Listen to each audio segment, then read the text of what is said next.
Untuk menyambut Hari Kemerdekaan Indonesia, hari ini Intan mau membahas salah satu tokoh Tionghoa Indonesia. Dia itu aktivis keturunan Tionghoa Indonesia yang menentang kediktatoran berturut-turut dari Presiden Soekarno dan Presiden Soeharto. Dia adalah Suhoki. Kisah hidupnya ini pernah dibikin layar lebar di film Gi yang diperanin oleh Nicholas Saputra dan dinobatkan sebagai film terbaik Indonesia 2005. Yuk mengenal Suhoki. Kajian ni hao, namaku Intan, selamat datang di channel aku, Dynasty. Sebelumnya Intan mau membacakan pesan yang masuk via Saweria, kali ini dari Jupfu. Semangat ceng kontennya, aku suka banget dengerin kisah sejarah zaman dulu. Makasih. Buat teman-teman yang mau mendukung channel ini, teman-teman bisa mendukung via Saweria yang linknya Intan taruh di deskripsi. Di Saweria itu teman-teman bisa nulis message ya, kayak support kayak Jupfu ini tadi, bisa request video yang nantinya Intan bakal bacain di video berikutnya. Teman-teman lihat deh baju yang Intan pakai. Kalau di terangan kan hasilnya kayak gini. Coba lihat kalau di gelapan. Pada saat gelap terus kena cahaya lampu dari satu arah, nih lihat nih hasil rainbow-nya keluar. Kalau teman-teman suka sama kaos yang Intan pakai, ditunggu ya open PO-nya tanggal 1 bulan depan. Okay, let's start. And the student who are really anti Sukarno because they know about the corruption that moment, we are aware of the mutual interest of our campaign. Suhoki lahir pada tanggal 17 Desember 1942.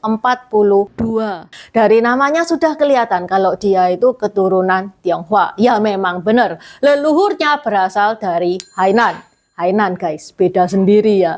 Biasanya kalau Tionghoa Indonesia itu biasanya dari Fujian, dia dari Hainan. Suhoki ini anak keempat dari 5 bersaudara. Suhoki itu punya kakak dan kakaknya itu kritis banget pandangannya terhadap dunia politik. Makanya Suhoki juga kritis. Itu kelihatannya sekeluarga itu sama-sama kritis di bidang politik. Bahkan menurut seorang peneliti saat Suhoki ini SD ya, dia itu sudah mulai membaca karya sastra yang serius. Di saat kita itu SD, bacaannya itu Bobo, Doraemon. Suhoki ini sudah membaca karya sastra serius dan dia sangat ngefan sama Pramudia Anantatur. Mungkin ini didapat dari ayahnya ya. Ayahnya itu suka banget sama karya sastra. Ayahnya suka menulis. Dia nurun dari ayahnya. Pada saat SMA, minat Suhoki terhadap karya sastra itu semakin mendalam. Suhoki juga tertarik kepada pelajaran sejarah. Dan di SMA ini Suhoki mulai timbul kesadaran untuk berpolitik. Dan ini adalah titik awal perjalanan dari tulisan-tulisan beliau yang tajam dan kritis. Suhoki melanjutkan kuliahnya di Universitas Indonesia. Dia ngambil Fakultas Sastra, jurusan Sejarah. Di universitas itu, dia aktif dalam kegiatan-kegiatan kemahasiswaan. Ketika Suhoki ini kuliah di UI, dia banyak mengkritisi kebijakan-kebijakan dari Presiden Soekarno dan PKI. Suhoki ini tidak mendukung PKI atau Partai Komunis Indonesia yang pada saat itu diduga adalah pelaku dari G30S PKI. Banyak yang meyakini gerakan Suhoki ini berpengaruh besar terhadap tumbangnya Soekarno. Bahkan Suhoki pun ikut turun ke jalan dalam aksi Tritura. Teman-teman ingat Tritura? Buat yang nggak inget tak jelasin sebentar. Aksi Tritura itu aksi mahasiswa yang menuntut pemerintah Orde Lama supaya bertindak tegas terhadap PKI. Tritura, tiga, tuntutan rakyat. Apa aja tuntutan rakyatnya? Yang pertama, bubarkan PKI. Yang kedua, rombak kabinet Dwikora. Yang ketiga, turunkan harga. Suhoki juga disebut sebagai tokoh kunci terjadinya aliansi antara mahasiswa dan ABRI pada tahun 1966. Orde Lama runtuh, Orde Baru berdiri. Mahasiswa yang berjasa dalam menggulingkan Orde Lama di Tritura ini itu banyak yang ditawari kerjaan di parlemen, termasuk Suhoki. Tapi Suhoki ini nggak mau. Dia menolak, wes aku tak kuliah aja. Suhoki lulus pada tahun 1969 dan dia langsung jadi dosen di Universitas Indonesia. Intan yakin banyak teman-teman di sini yang pernah merasakan era Orde Baru. Di era Orde Baru kita tidak bisa bebas berbicara. Kalau sekarang itu waktu Intan naik Grab gitu ya, ini ngomong-ngomong sama drivernya yang nggak kenal siapa itu, dia ngomong-ngomong tentang Jokowi dan lain-lain. Kalau di Orde Baru tidak bisa kayak gitu. Demo-demo terhadap pemerintah itu juga di Orde Baru itu tidak ada. Ya kalau mau demo besok sudah hilang. Kalau pengen hidup dengan enak, dengan nyaman pada saat Orde Baru, sudah nggak usah ngomong no politik. Kalau ngomong no politik itu biasanya itu kita itu bisik-bisik. Itu pun sama orang yang benar-benar kita percayai. Nggak bisa sama sembarangan orang. Karena ya bahaya. Suhoki, dia nggak takut guys. Dia cerita kepada siapapun, oknum-oknum Orde Baru yang menampar rakyat jelata. Menurut Kompas, Suhoki itu terus bersuara dengan lantang, bahkan menyuruh masyarakat supaya tidak apatis terhadap pemerintahan. Bahkan Suhoki ini seringkali menyebut nama seseorang atau pelaku yang terlibat, tidak takut hilang dia. Suhoki itu termasuk orang pertama yang mengkritik tajam rezim Orde Baru. Suhoki ini bukan pendukung PKI, kelihatan banget ya, makanya dia ikut di aksi Trikora. Pada saat peralihan Orde Baru itu membasmi PKI, simpatisan-simpatisan PKI dengan semena-mena. Itu Suhoki juga nggak setuju. Intan baru saja ngebahas peristiwa ini. Peristiwa ini namanya Mangkok Merah. Kalau teman-teman pengen tahu detail ceritanya, ini ya linknya. Di deskripsi juga sudah Intan taruh.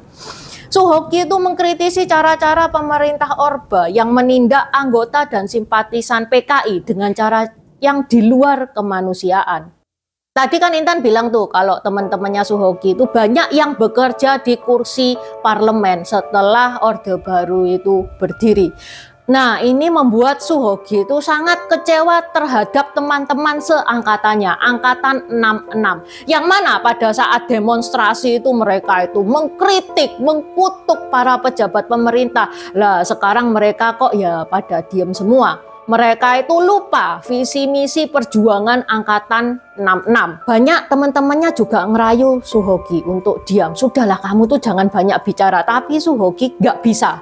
Dia tetap bersuara, dia tetap lantang. Bahkan Rektor Universitas Indonesia sekaligus Menteri Pendidikan dan Kebudayaan tahun 1983 sampai 1985, Nugroho Noto Susanto, dia itu bilang kalau Suhoki itu tokoh sosok yang mengerikan karena dia terlalu lurus terhadap prinsip-prinsipnya, nggak bisa dibelokkan. Jadi orang yang lurus itu mengerikan juga ya guys ya. Suhoki ini aktif menulis di koran-koran yang ternama seperti Kompas, Harian Kami, Sinar Harapan, Mahasiswa Indonesia, dan Indonesia Raya, di mana tulisan-tulisannya itu sangat fenomenal karena berani itu dia dalam menulis. Oke, sekarang kita masuk ke sisi lain Suhoki.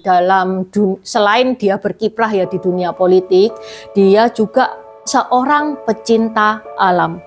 Dia hobi mendaki dan sayang banget hobi inilah yang akhirnya merenggut nyawanya. Ceritanya kayak gimana? Jadi Suhoki dan teman-temannya itu pada tanggal 12 Desember 1969 itu gak sabar kepingin mendaki Gunung Semeru, gunung tertinggi di Jawa. Menurut Kompas, Suhoki itu sudah berada di puncak bersama temannya yang bernama Herman dan Idam.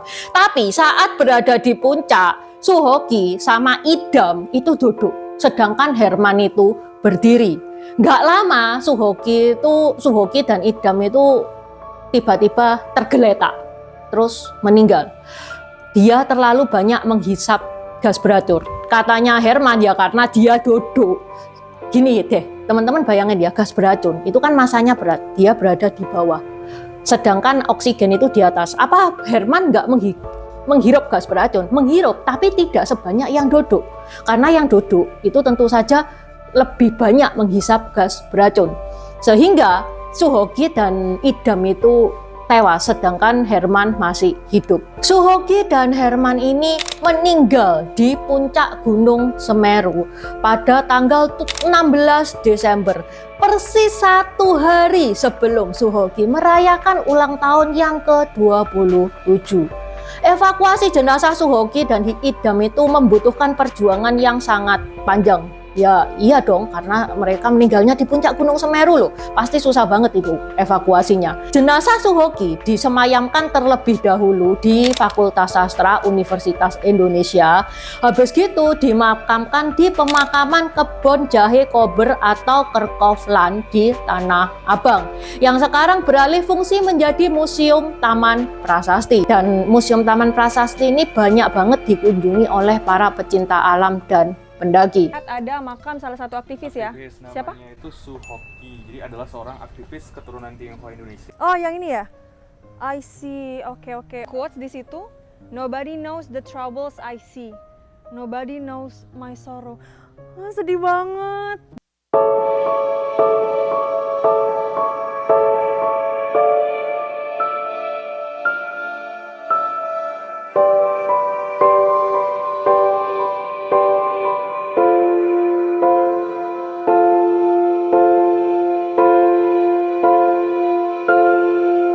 Oke, sampai di sini dulu bahasan Intan hari ini. Buat teman-teman yang mau diskusi, nambah-nambahin, silakan coret-coret di kolom komentar. Buat subscriber baru, selamat datang. Terima kasih sudah menonton videonya Intan sampai habis. Intan sarankan buat teman-teman yang baru bergabung untuk nonton videonya Intan tentang pergantian dari dinasti ke dinasti.